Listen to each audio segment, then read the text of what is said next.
Bonjour à toutes et à tous. Bienvenue sur Recap de légende, la chaîne des récaps séries et cinéma en tout genre. Avant de commencer, n'hésitez pas à mettre un petit pouce j'aime afin de nous aider à développer la chaîne. Merci beaucoup. L'histoire de ce jour débute dans le vacarme d'une foule. Des flashs, des cris, des mains levées. Sur scène, un homme, les cheveux emmêlés, la voix rauque, la guitare vissée contre lui comme un bouclier. C'est Jackson Maine, une légende vivante du rock country américain. Un homme qui a tout, et qui pourtant, ne sent plus rien. Il chante, comme toujours. Mais dans ses yeux, on sent la fatigue. Chaque note semble le brûler un peu plus. Chaque acclamation résonne comme un rappel de ce qu'il a perdu. Il est au sommet, mais il se tient au bord du vide. Quand les projecteurs s'éteignent, il reste seul. Le bruit s'éloigne, et le silence devient lourd. Alors, comme chaque soir, il cherche un refuge dans l'alcool. Une gorgée pour calmer la douleur, une autre pour oublier le manque. Mais ce soir-là, la vie a décidé d'écrire un autre refrain. Il monte dans une voiture, sans savoir où aller. La nuit est tiède, les néons défilent. Et au détour d'une rue, un panneau, Live Music Tonight. Un bar, un peu miteux, caché dans la lumière violette d'un cabaret drag queen. Il entre. Des rires, des plumes, de la musique. Tout est exubérant, coloré, vivant, tout ce qui n'est plus. Il commande un verre, s'assoit, observe. Et soudain, il entend une voix. Une voix qui fait taire la pièce entière. C'est Ali. Elle chante « La vie en rose », en français, avec une émotion brute, sans artifice. Une jeune femme, les cheveux tirés, le regard concentré, la voix vibrante de vérité. Jackson ne bouge plus. Il la regarde comme si le monde s'était arrêté. Quand la chanson se termine, il sourit pour la première fois depuis longtemps. Ce sourire fatigué, mais sincère. Et il l'attend. Dans les coulisses, il s'approche doucement et dit « Tu sais, t'as une voix incroyable. » Elle rougit, embarrassée et lui répond « Merci, mais je crois que je suis pas faite pour ça. » Ils sortent ensemble, marchent dans la nuit. Une rue déserte, des lumières oranges. Ils parlent, longtemps, de musique, de peur, de rêves qu'on enterre. Elle lui raconte qu'elle écrit, qu'elle chante, mais qu'on ne veut pas d'elle. « On m'a dit que mon nez était trop grand », dit-elle avec un petit rire triste. Jackson la regarde, et sans hésiter lui répond « Ton nez, c'est ce qui fait que t'es toi. Ne change rien. » Un silence. Puis il sort sa guitare. Assis sur un trottoir, il lui demande « Montre-moi ce que t'as écrit. » Elle chante. Une chanson à elle, timide, fragile. Shallow. Et là, il ferme les yeux. Il sent quelque chose qu'il croyait perdu, la vie. Le lendemain, elle retourne à sa vie normale.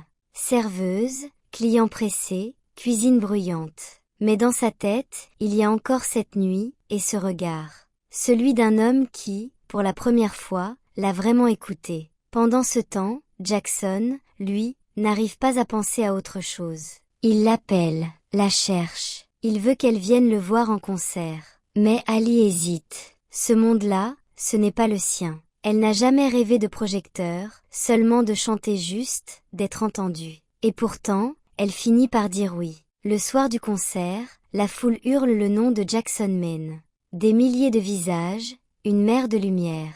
Dans les coulisses, Ali tremble. Elle regarde la scène, puis ses mains, puis lui. Et sans prévenir, il s'avance vers le micro et dit « J'ai invité quelqu'un de très spécial ce soir. » Le public applaudit. Ali recule, secoue la tête. Mais Jackson lui tend la main. Une main ouverte. Un geste d'amour, de confiance, de pari fou. Et elle la prend. Elle s'avance, timidement. La guitare commence. Jackson chante les premiers mots. Puis il se tourne vers elle. C'est son moment. Sa voix jaillit. Puissante, vibrante, sincère. Le public retient son souffle. Et Jackson, derrière elle, sourit, ce sourire qu'on n'oublie jamais. C'est magique. Une naissance en direct. Une étoile vient de s'allumer. Étoile rutilante. Quand la chanson se termine, la foule explose. Les caméras filment, les gens pleurent, les téléphones captent ce moment d'histoire. Et Ali, les larmes aux yeux, n'en revient pas. Elle regarde Jackson, et dans ses yeux, elle lit cette phrase silencieuse. Tu vois, tu l'avais en toi depuis toujours. Ce soir-là, sa vie change. Mais elle ne sait pas encore à quel prix. Parfois, le destin nous tend la main sans prévenir. On croit tomber par hasard sur une route perdue. Mais en réalité, c'est là que commence le voyage. Et pour Jackson et Ali, le voyage ne faisait que commencer. Après ce concert, plus rien ne sera pareil. Du jour au lendemain, les vidéos d'Ali tournent sur toutes les plateformes. Sa voix, sa sincérité, son visage que les producteurs disaient pas assez lisse, deviennent la révélation du moment. Le monde découvre Ali. Et Jackson, lui, regarde tout ça, ému, fier, presque incrédule, il a vu avant tout le monde. Sur la route, dans son bus de tournée, Jackson la regarde dormir, la tête appuyée contre la vitre. Le soleil se lève, la lumière effleure son visage. Il se dit qu'il tient quelque chose de rare, une raison de rester sobre, peut-être même de revivre. Les concerts s'enchaînent. Elle monte sur scène à ses côtés, d'abord comme invitée, puis comme égale. Chaque fois qu'elle chante, le public se tait, suspendu à chaque mot. Et à la fin, il crie son nom autant que celui de Jackson. Deux voix, deux âmes, un même souffle. Les nuits se succèdent, motels, camions, interviews. Ils rient, ils écrivent, ils s'aiment. Les caméras commencent à les suivre.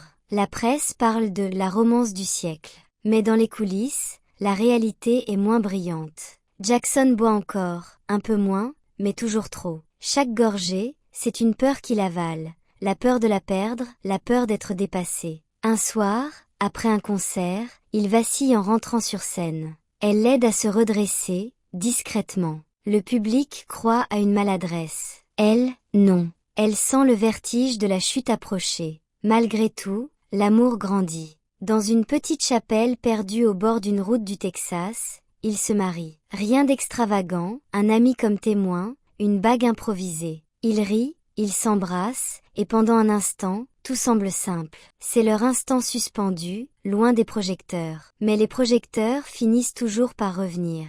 Ali signe avec un label.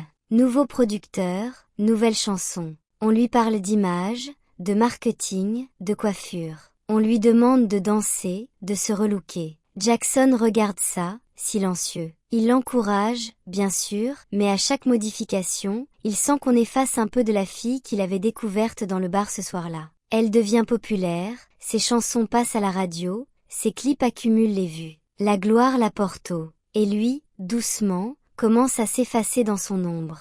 Les nuits redeviennent longues. L'alcool reprend la place de la tendresse. Il la regarde rentrer tard, épuisée, sourire forcé. Elle essaie de tout concilier. La carrière, l'amour, les soins à son mari. Mais elle n'y arrive plus. Et il le sent. « Tu mérites mieux que moi », lui dit-il un soir. « Ce que je mérite, c'est toi, quand t'es là, vraiment là », répond elle. « Et 6 mois, je suis plus sûre d'y arriver. » Silence. Le genre de silence qui fait plus mal que des cris. Le soir des Grammy Awards arrive.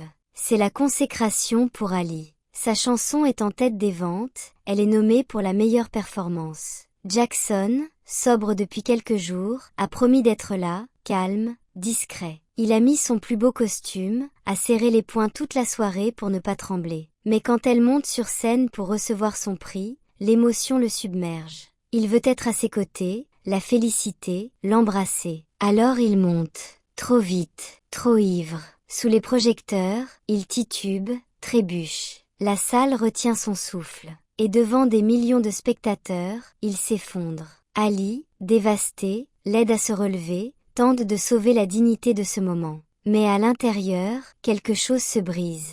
Une fracture qu'aucune musique ne pourra réparer. Le lendemain, les journaux titrent. Jackson Men, la légende de Chue. Les réseaux s'enflamment. Les vidéos tournent en boucle. Et Ali, elle, se cache. Non pas par honte, mais par peine. Elle l'aime, mais elle ne sait plus comment l'aider. Quelques jours plus tard, il entre en cure de désintoxication. Un endroit calme, perdu dans les collines. Les jours sont lents, les nuits, longues. Il réapprend à vivre sans se fuir.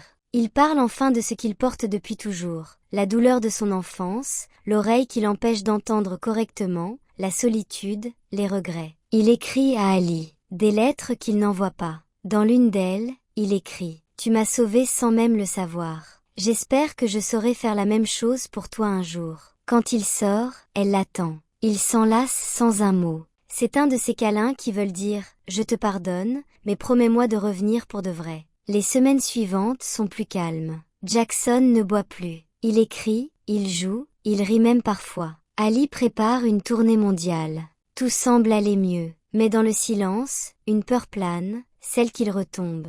Celle qu'il se sent inutile, remplacé. Le producteur d'Ali, un homme froid, calculateur, vient le voir un soir. Il lui dit que la tournée ne peut pas attendre, que la carrière d'Ali est trop importante pour être ralentie par ses problèmes. Jackson ne répond pas, mais ces mots restent plantés dans sa tête comme des éclats de verre. L'amour, parfois, ne suffit pas. Il soigne, il soutient, mais il ne guérit pas tout. Il y a des blessures qui se taisent, des peurs qui rongent. Et chez Jackson, la peur d'être un poids grandit plus vite que tout le reste. Le matin se lève sur la maison. Un chien dort sur le perron. Dans la cuisine, la lumière passe à travers les rideaux, chaude, tranquille. C'est un jour ordinaire, du moins en apparence. Il regarde Ali encore endormi, les cheveux épars sur l'oreiller. Il se dit qu'il n'a jamais vu quelqu'un d'aussi vivant. Il sourit, mais son regard se voile. Dans sa tête, tournent les mots du producteur. Elle doit continuer,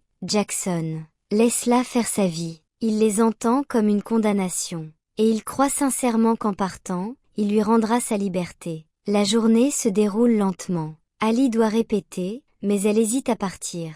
Il l'embrasse doucement, comme s'il disait adieu sans le dire.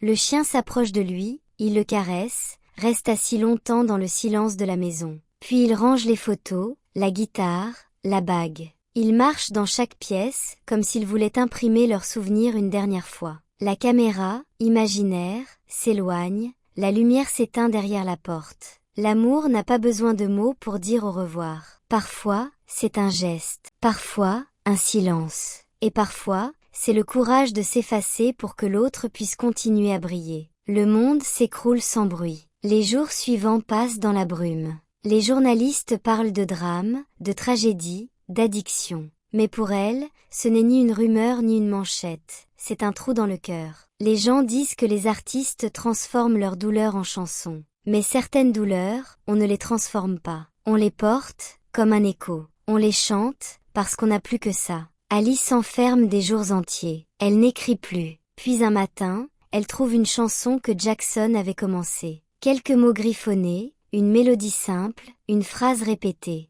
I'll never love again. Elle pleure. Et cette chanson devient leur dernière conversation. Le soir du concert hommage, elle monte sur scène seule. Pas de danseurs, pas de lumières excessives. Seulement un micro, un piano, et le silence d'une salle entière. Elle respire, ferme les yeux, et chante. I'll never love again. Sa voix tremble, puis s'élève. À chaque mot, on sent la gratitude, la peine, la promesse. Elle chante pour lui, mais aussi pour tout ce qu'il lui a laissé, la force d'exister. Dans la salle, les visages pleurent. Le public n'applaudit pas tout de suite, comme s'il avait peur de rompre le fil invisible entre elle et lui. Dans les grandes histoires d'amour, il y a toujours un moment où l'un s'en va avant l'autre. Ce n'est pas une fin, c'est une continuité différente. Jackson Maine est parti, mais il reste dans chaque note qu'elle chante, dans chaque silence qu'elle laisse résonner après la musique. Les années passent. Ali continue de chanter. Pas pour la gloire, pas pour les trophées, pour la vérité. Pour cette promesse qu'il lui avait faite, ne change rien. Sur les murs de sa maison, il y a toujours une photo de lui, guitare à la main, un sourire à moitié triste. Elle la regarde parfois, sans larmes, juste avec tendresse, parce qu'elle sait qu'il ne l'a jamais quittée. Ce film n'est pas qu'un film sur la musique, c'est une histoire sur la fragilité des âmes fortes, sur l'amour qui sauve et qui blesse, sur la lumière qu'on laisse derrière soi. Jackson a disparu, mais il a fait naître quelque chose d'éternel. La voix d'Ali, la sienne, la nôtre. Et quand elle chante, quelque part, une étoile brille un peu plus fort dans le ciel, parce qu'une étoile peut s'éteindre. Mais sa lumière, elle, ne disparaît jamais. Si vous avez aimé cette histoire, n'hésitez pas à vous abonner et à laisser votre avis en commentaire. Des bisous, à très vite.